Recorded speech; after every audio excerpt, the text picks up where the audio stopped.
تو آپ علیہ السلام نے فرمایا فیہ ولدت وفیہ انزل علیہ، اس دن میں پیدا ہوا اور اس دن مجھ پر پہلی وحی نازل ہوئی۔ تو نبی علیہ السلام اپنی پیدائش کی خوشی اور قرآن کے نزول کی خوشی اکٹھی مناتے تھے، ہر سال نہیں، ہر مہینے نہیں، ہر ویک میں منڈے والے دن پیر کا روزہ رکھ کر۔ جو اس مروجہ طریقے کو نہ لے کے چلے اسے کہتے ہیں یہ گستاخ ہے۔ ہم کہتے ہیں اگر یہ گستاخی کا فتویٰ ہے تو پھر خلفائے راشدین پہ بھی لگاؤ۔ اس طریقے سے اگر میلاد منانا ہے، اور ہمیں بتاؤ کہ مولا علی علیہ السلام جب 5 سال تک کوفے میں رہے، جو تینوں خلفاء کے ساتھ رہے، کوئی حدیث چھپی ہوئی تھی تو ان کو تو پتہ چل گئی ہوگی، تو کوفے کی جامع مسجد میں ہر سال جو محفل میلاد ہوتی تھی اس میں نعت کون پڑھتا تھا، اس میں تلاوت کون کرتا تھا، اور جلوس کی قیادت کون کرتا تھا، اور عمار بن یاسر کی کس سبیل کے اوپر ڈیوٹی ہوتی تھی، اور حضرت حسن و حسین جو ہے وہ کون سا لنگر اس وقت تقسیم کرتے تھے۔ جب ہم یہ باتیں کرتے ہیں تو کہتے ہیں ایک نہیں گلا کر رہے ہیں۔ ظاہر ہے بھی جب آپ دلائل لے کے چل رہے ہیں تو پھر ہم آپ سے کہیں گے کہ پھر معاملہ وہاں سے سٹارٹ کر رہے ہیں جہاں سے شروع ہوا۔ اگر وہاں نہیں ہوا تو آپ ہم پہ گستاخی کے فتوے لگا رہے ہیں۔ وہ کہتے ہیں جی چھوڑ دیں ساری باتیں، 12 ربیع الاول کا دن ہے، 2 گھر ہیں، ایک گھر میں جھنڈیاں لگی ہیں اور نعتوں کی آواز آ رہی ہے، اور دوسرے گھر میں ٹی وی لگا ہوا ہے، لوگ اپنے اپنے کاموں میں ہیں، بتائیں عاشق رسول کون ہے؟ تو سارے کام آدمی تو کہے گا کہ وہی عاشق رسول ہے جو 12 ربیع الاول والے دن جھنڈیاں لگائے ہوئے ہیں، اور دوسرا جو ہے اس کو تو خوشی نہیں ہو۔ کہتے ہیں پھر ہم صحیح تو کہتے ہیں سوائے ابلیس کے جہاں میں سبھی تو خوشیاں منا رہے ہیں۔ ہم کہتے ہیں رکو ذرا، صبر کرو، 12 ربیع الاول سے بھی 2 مہینے پہلے 10 محرم کا ایک دن آیا تھا، ایک گھر سے مجلس میں آہو بکا کی آوازیں آ رہی تھیں اور لوگ اہل البیت پہ کیے ہوئے ظلم کو یاد کر کے رو رہے تھے، اور دوسرے گھر میں کچھ بھی نہیں ہو رہا تھا۔ اس وقت یہ جو دوسرے والا گھر ہے نا، یہ تمہارا بریلویوں کا گھر تھا اور وہ شیعہ کا گھر تھا۔ آپ بتاؤ اہل بیت کے عاشق شیعہ ہوئے یا بریلوی ہوئے؟ کہتے ہیں نہیں نہیں، اس کا یہ مطلب تو نہیں کہ ہم ان سے کوئی بغض رکھتے ہیں، یہ ثابت نہیں ہے۔ تو سرکار او بھی ثابت نہیں ہے۔ آئے داڑ تھلے، ہاں یہ داڑھ سے کہتے ہیں۔ کئی لوگ مجھے داڑھ کیوں ہوتی ہے؟ یہ جناب جو آخر میں جو داڑھ ہے نا، ہاں یہ داڑھ کا لفظ نبی اسلام نے بھی یوز کیا ہے، ابو داؤد، ترمذی، ابن ماجہ میں۔ میرے بعد تم بہت اختلاف دیکھو گے۔ اس وقت علیکم بسنتی و سنت الخلفاء الراشدین المہدیین، تم میری سنت اور میرے خلفاء راشدین کی سنت کو لازم پکڑ لینا اور اپنی داڑھوں سے اسے پکڑ لینا۔ ہم نے سنت بھی داڑھوں سے پکڑی ہے اور ان کے بابوں کو بھی داڑھوں کے نیچے لے کے، وہ کسی اور نیت میں پکڑی ہے، کسی اور نیت میں، الحمدللہ۔ لیکن یہ گرین پگڑی کی وجہ سے ایک عام بندے کو تھوڑا سوچنے کا موقع ملتا ہے کہ اگر کوئی شخص اس لیول تک تھنک آؤٹ آف باکس کرتا ہے کہ ایک خاص فرقے کی نشانی جو سمجھی جاتی ہے بریلوی مکتب کی، وہ اسے اڈاپٹ کرنے میں کوئی تردد محسوس نہیں کرتا، تو اس کی باقی باتیں بھی غور سے سنی جائیں کتاب و سنت کے دلائل کی روشنی میں کہ وہ کیا بات کر رہا ہے۔ تو جامعہ ترمذی کے اندر حدیث موجود ہے، دلائل النبوہ کے اندر موجود ہے کہ نبی علیہ السلام عام الفیل والے سال، جس سال ابراہ کے لشکر کو، ہاتھیوں والے لشکر کو اللہ تعالیٰ نے معجزانہ طور پر تباہ و برباد کیا، اور بیسیکلی یہ اللہ تعالیٰ نے اس سال کو یادگار بنایا اس لیے تھا کہ اس سال نبی علیہ السلام کی پیدائش ہونی تھی۔ ایک بہت بڑا واقعہ تھا، انسانی ہسٹری کا سب سے بڑا واقعہ، رسول اللہ کا دنیا میں تشریف لانا ہے صلی اللہ علیہ وآلہ وسلم۔ المستدرک للحاکم میں یہ حدیث موجود ہے، المعجم الکبیر طبرانی میں بھی، کہ نبی علیہ السلام نے فرمایا کہ اللہ تعالیٰ میری امت کو کبھی بھی گمراہی پر جمع نہیں ہونے دے گا، جماعت پہ اللہ کا ہاتھ ہے۔ جماعت سے مراد یہ پارٹیاں نہیں، یعنی پوری امت جس چیز کو صحیح سمجھ رہی ہوگی وہ درست ہوگی۔ اس حد تک تو امت صحیح سمجھتی ہے کہ محرم میں اہل البیت کا ذکر ہو، رمضان میں رمضان کا ذکر ہو، روزوں کا ذکر ہو، اس کے مسائل بیان ہو، ربیع الاول کے موقع پر نبی الاسلام کی شخصیت کو ڈسکس کیا جائے۔ جو بند اور اہل حدیث نے تو جھوٹ مشہور کر دیا کہ 12 ربیع الاول وفات کا دن ہے، بریلویوں سے جان چھڑانے کے لیے۔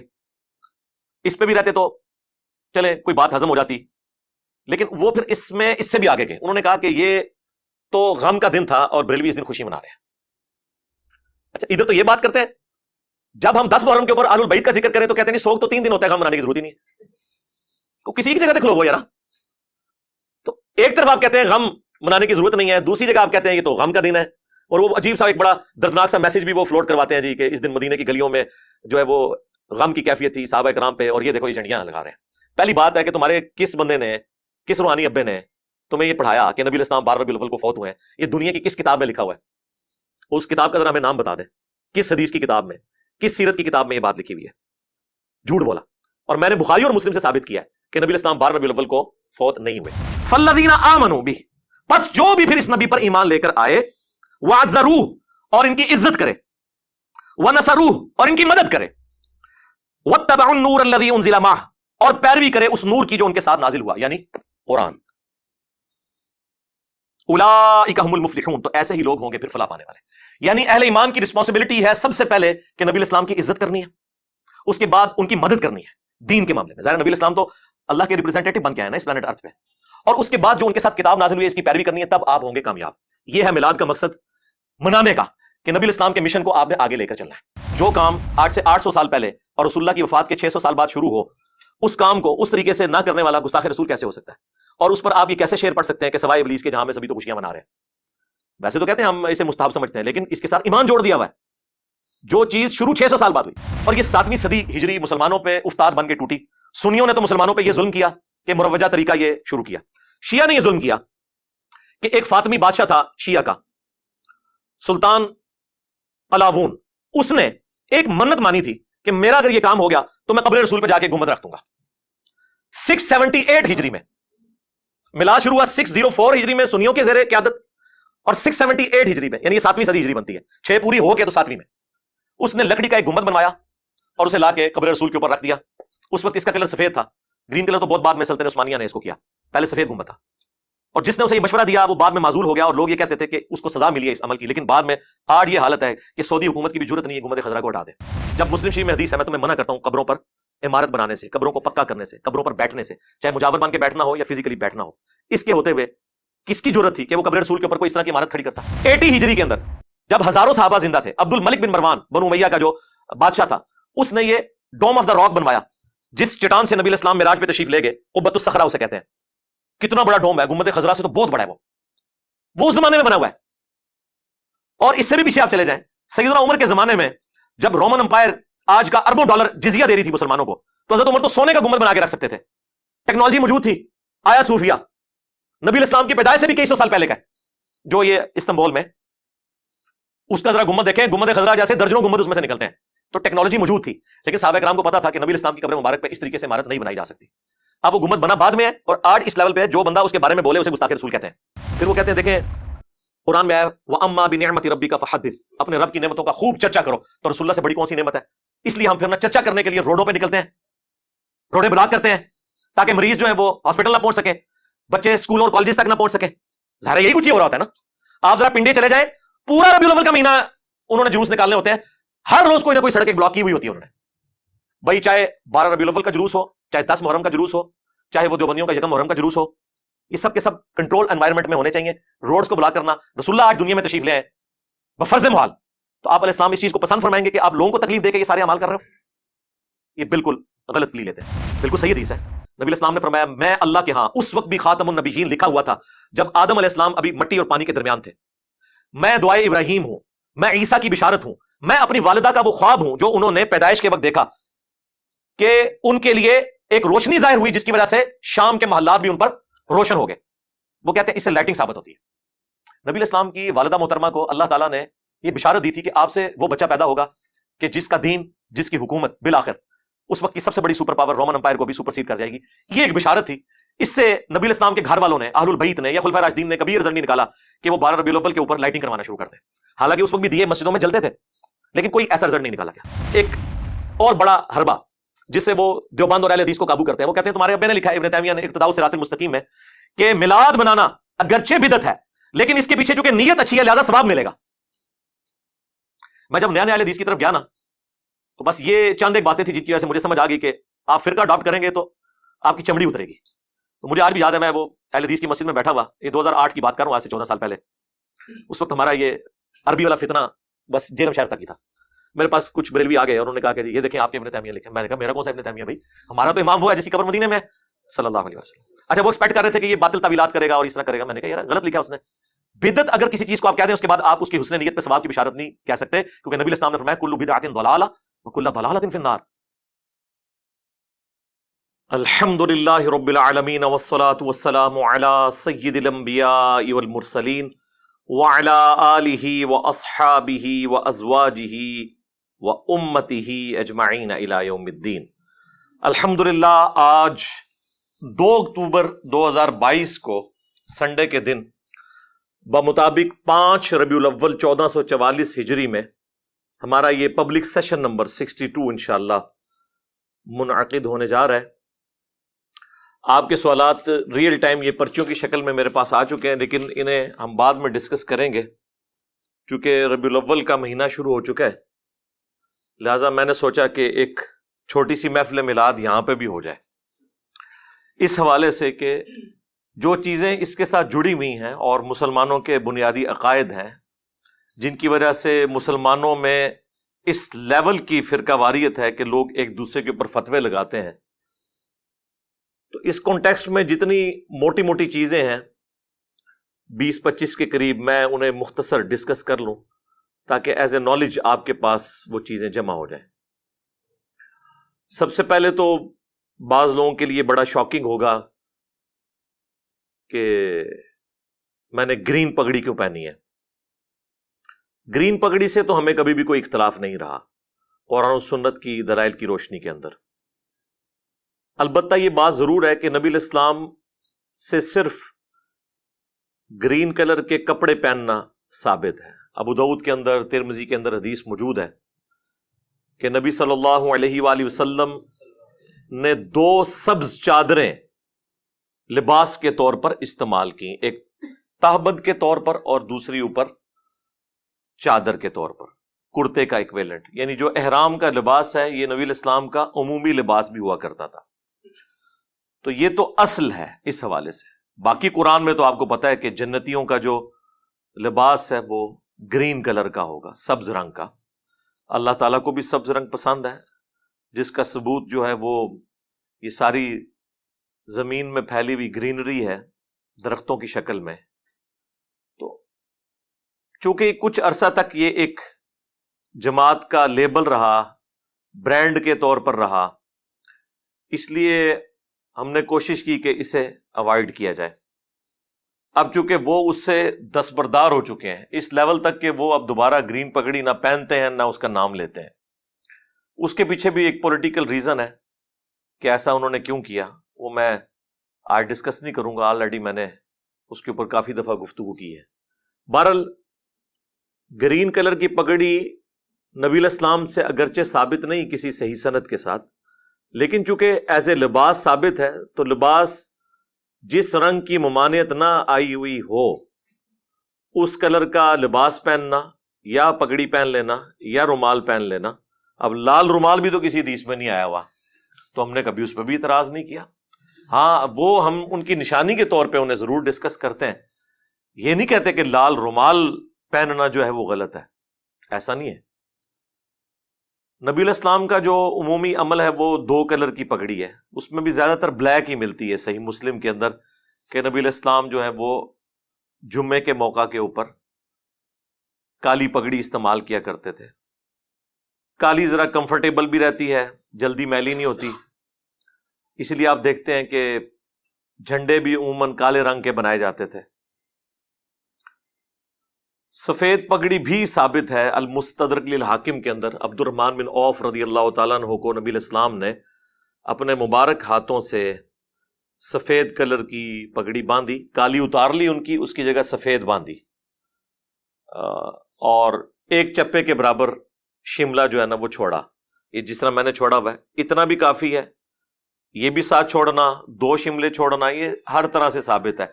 بس یہ ہے کہ شملہ جو ہے وہ جسے صدل بھی کہتے ہیں عربی کے اندر، یہ ایک سنت ہے. نبی صلی اللہ علیہ وآلہ وسلم نے اسے سنت کے طور پر تعلیم فرمایا. باقی جو کلرز ہیں، زرد کلر ہو گیا، ریڈ کلر ہو گیا، اور مختلف کلرز آپ کو دعوت اسلامی والوں کے نظر آ رہے ہیں، ٹھیک ہے، سب جو ہے وہ جواز کی حد تک درست ہے، ان میں کوئی ممانعت والا مسئلہ نہیں ہے. ممانعت اس وقت ہوتی ہے جب آپ ایک فرقے کی علامت کے طور پر اسے پیش کرتے ہیں.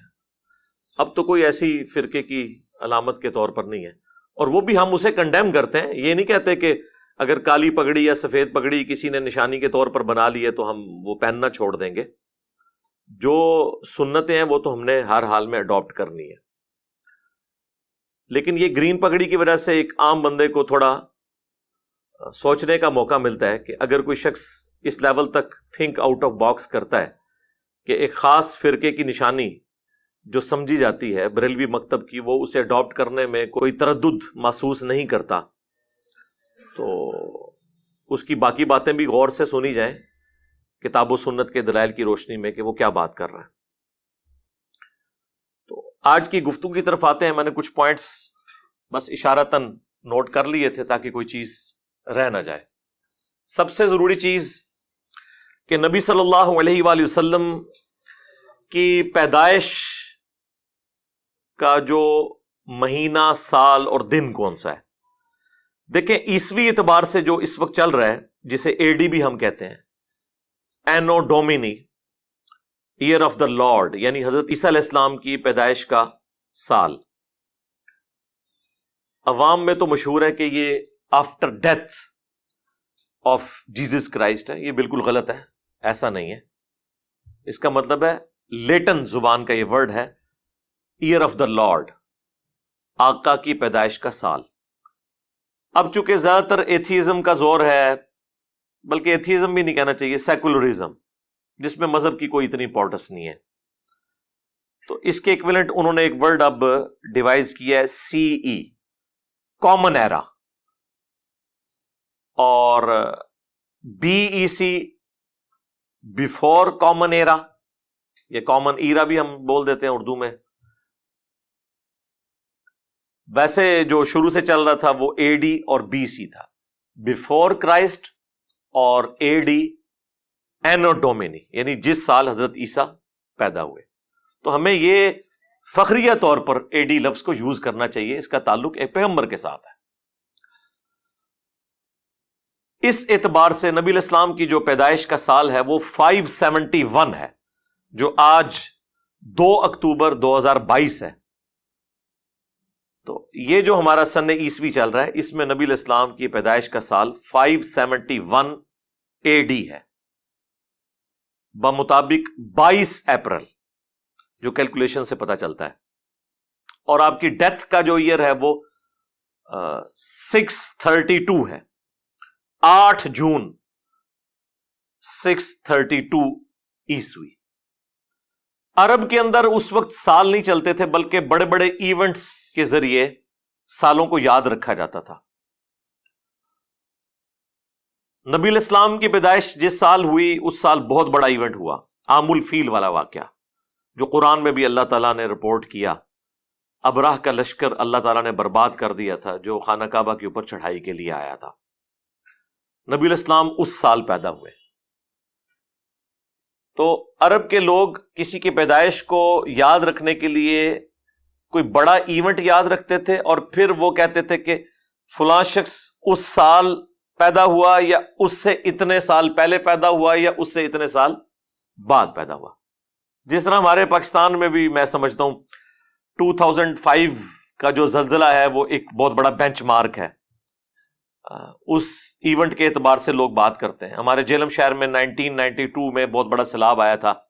اب کئی ایسے بچے ہیں جن کی مائیں جب ان کا تعارف کرواتی ہیں تو کہتی ہیں سیلاب والے سال پیدا ہوا ایسی، ظاہر ہے وہ بہت بڑا ایونٹ تھا جہلم کے لیے۔ ایون آج بھی میں آپ کو بتا رہا ہوں کہ یہ حوالے استعمال ہوتے ہیں۔ تو جامعہ ترمذی کے اندر حدیث موجود ہے، دلائل النبوہ کے اندر موجود ہے کہ نبی علیہ السلام عام الفیل والے سال، جس سال ابراہ کے لشکر کو، ہاتھیوں والے لشکر کو اللہ تعالیٰ نے معجزانہ طور پر تباہ و برباد کیا، اور بیسیکلی یہ اللہ تعالیٰ نے اس سال کو یادگار بنائے اس لیے تھا کہ اس سال نبی علیہ السلام کی پیدائش ہونی تھی۔ ایک بہت بڑا واقعہ تھا، انسانی ہسٹری کا سب سے بڑا واقعہ رسول اللہ کا دنیا میں تشریف لانا ہے صلی اللہ علیہ وآلہ وسلم۔ تو آپ صلی اللہ علیہ وآلہ وسلم اس سال پیدا ہوئے۔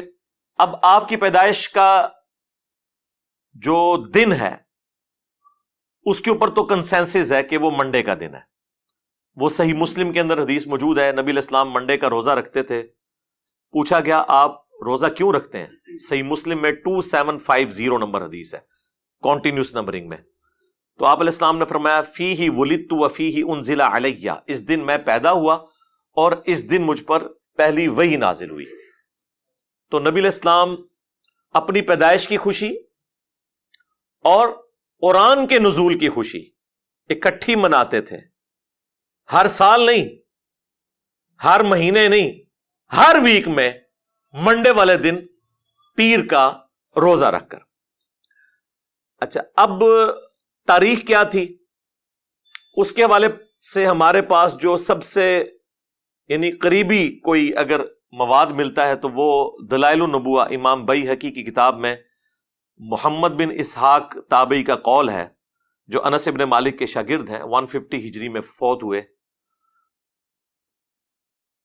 وہ کہتے ہیں کہ نبی علیہ السلام عام الفیل والے سال 12 ربیع الاول کو منڈے کے دن پیدا ہوئے، اور آلموسٹ یہی الفاظ شیعہ کے ہاں اصول الکافی، جس طرح ہمارے ہاں صحیح بخاری ہے، ان کی جو حدیث کی ٹاپ آف لسٹ کتاب ہے اصول الکافی، اس میں جو 110 نمبر چیپٹر ہے وہ نبی علیہ السلام کی پیدائش سے متعلق ہے۔ اس میں بھی موجود ہے کہ نبی علیہ السلام